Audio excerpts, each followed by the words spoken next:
Cyborg, Aquaman, The Flash. The recent additions to the Justice League may be new to the cinematic universe, but their history in the comics spans decades. Hey everybody, I'm Ray Fisher. Stepping into the shoes of these iconic superheroes was a challenging but incredibly exciting task for us all. But what was most thrilling was delving into the hearts of these characters. Their ideas, their psyches, their pasts, everything that shaped them up to the point we find them in the film.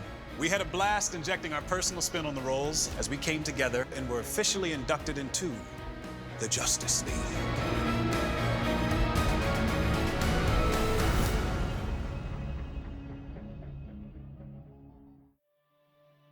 Check this out. This is DC Comics Presents number 26, the very first introduction of the character Victor Stone, AKA Cyborg. Now here he is talking to his father in Star Labs. You screwed up this experiment. You should have left me the way I was.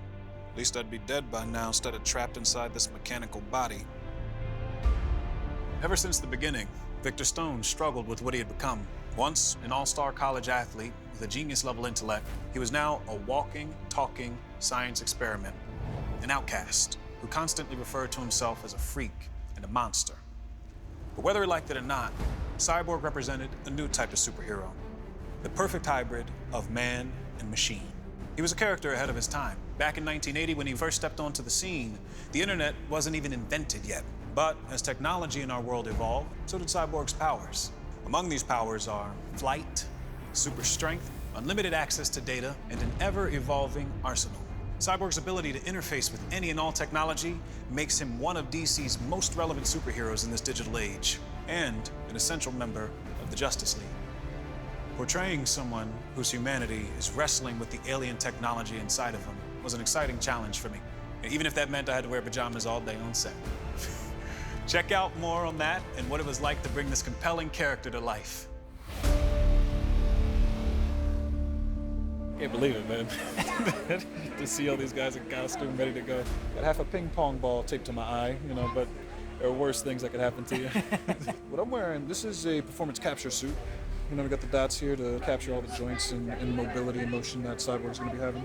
Chest light here, so you can see the core of Cyborg glowing. And we've got the ping pong ball with the LED lights on it, that the shadows fall in appropriate places on other people. The biggest challenge for me would probably be acting as if I am in this heavier gear. I look around and I see Batman in the bat suit, I see Wonder Woman in her gear, everybody's looking really cool. And I look down at me and I'm just in the pajamas. And I'm thinking, you know what?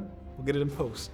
But it actually gives me a little bit more to work with. But that's also a situation that Cyborg is going through in the context of the story. He can't take off his costume. He can't live that normal life that everybody else can just take off the cowl and hang up the boot and just go off and be their alter ego. He can't do that. So I feel like it's a little bit of fuel for the fire, if that makes any sense. That character's got a really interesting journey because he has to come to grips with whether or not he would rather be dead.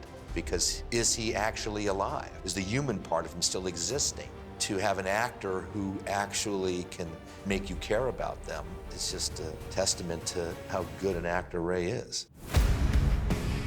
Physically, the training has been rigorous. About 5 days a week, 2 hours a day, put on about 20 pounds of muscle, or what I hope is muscle. What I hope is muscle.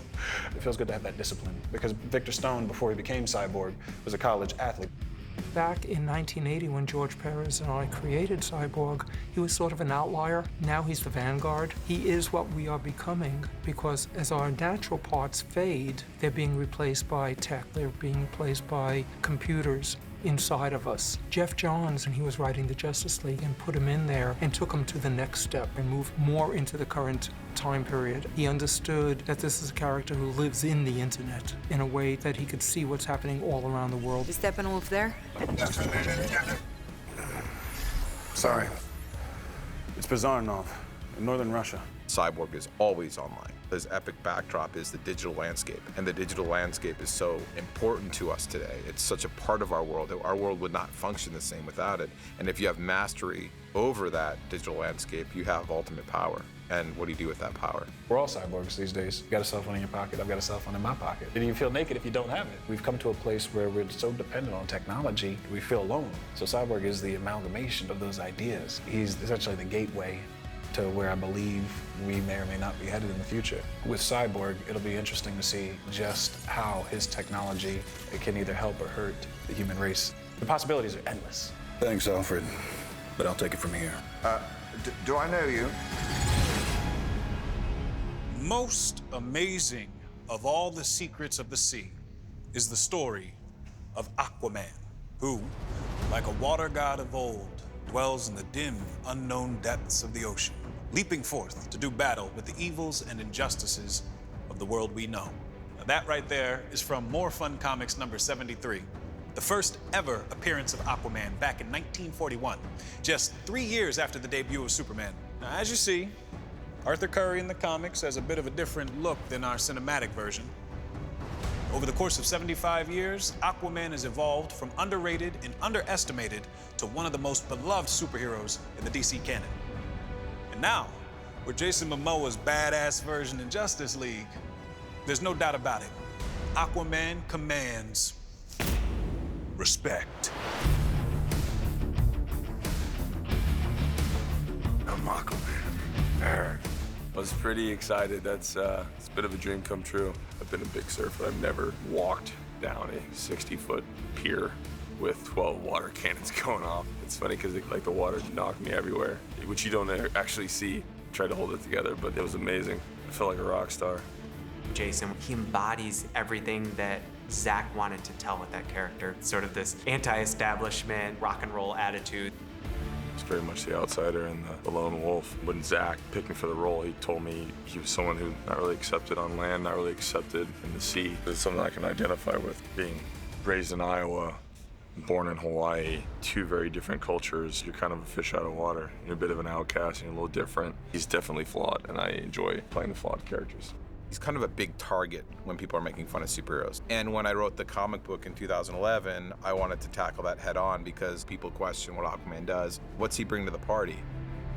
On land, he's kind of a bit of a joke sometimes. In the water, he's the king. And I thought that contrast was very cool for a superhero. Even though it's not in the movie, I spent a lot of time thinking about scenarios where he lived with his father and his dad. He guarded the lighthouse, and he was definitely a blue collar, but he was exceptional in certain ways. He obviously has the power, he can help people. It's his human side, you know. I think that's what makes him special because he can tie the two worlds together. It's a big concern for me when we see Justice League because people are gonna be like, oh, he's drinking, he's this, he's gruff, he's an asshole, he's this outcast, but I'm like, you don't know what he's been through. And that's what I want them to know is like, what got this guy to go to the far reaches of the earth, to stay away from everyone, to be the way he is? What got him there? You got no powers, no offense. This guy might be working for the enemy, we don't know. I don't want to die. I'm young. He's a little rough around the edges, and then he becomes a good guy. He'll always help fight with the team, but then he's on his own. So he's the reluctant hero, and that's fun to play.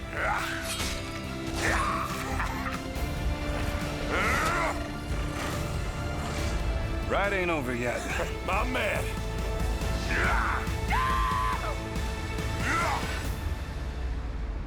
This is the startling tale of the Flash, a man who was so fast that he not only outraced his own shadow, but also broke through the sound barrier on foot. Hold on to your seats as you read Mystery of the Human Thunderbolt. Now that's from the 1956 introduction of The Flash from Showcase number 4. Along with the debut of Barry Allen's Heroics, the Showcase series kickstarted the Silver Age of comics. And for decades, DC writers and artists have had tons of fun exploring everything this fascinating character has to offer. And not only is he the fastest man alive, his unique superpowers have launched storylines dealing with time travel, alternate dimensions, and even something called quantum tunneling. And this means the Flash can even walk through walls. Ezra Miller's depiction of the Flash remains true to who Barry Allen is. Good-natured, upbeat, with a brain that moves a mile a minute.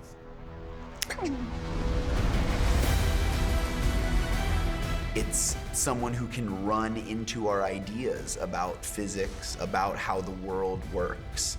It's a character very much inspired by physics and by the works of Nikola Tesla. That's made the Flash such an interesting character for all of its history. He's a scientist who studies these ideas. He steps beyond our usual parameters of perception. Barry Allen, for me, he always felt like he was us because he was a normal guy. He was trying to do his best and a little awkward, and he got hit by a bolt of lightning by accident, developed these powers, and is trying to do the best he can with them. So for him, he's trying to use it for good. He has a really good heart. In a certain way, it's almost like he has humility, which is sort of rare on a superhero. Jeff Johns and I talked about this one issue of The Flash. He saves a group of people as a building is falling. But then they're all standing out on the street and they're like, we don't have anywhere to live. And he's like, 1 second. And he builds their home back, you know what I mean? Because he can study architecture really quick. That moment is so representative of the type of hero that he is. You know, this altruistic figure and someone who has an open heart.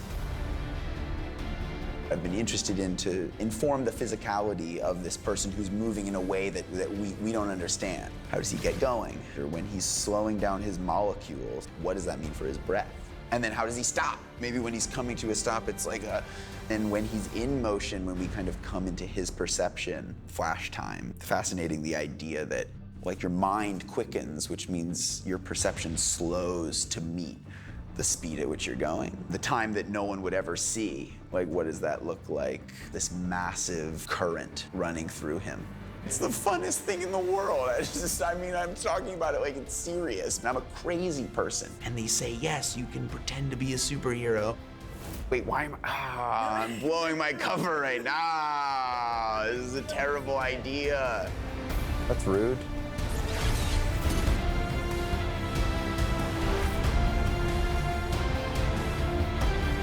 Well, that's it. The League is united. Each of these 3 new characters plays an integral role on the team, and with over 180 combined years of comic issues and storylines, it's clear that there are infinite possibilities where Cyborg, Aquaman, The Flash, and the entire Justice League can go. I can't wait.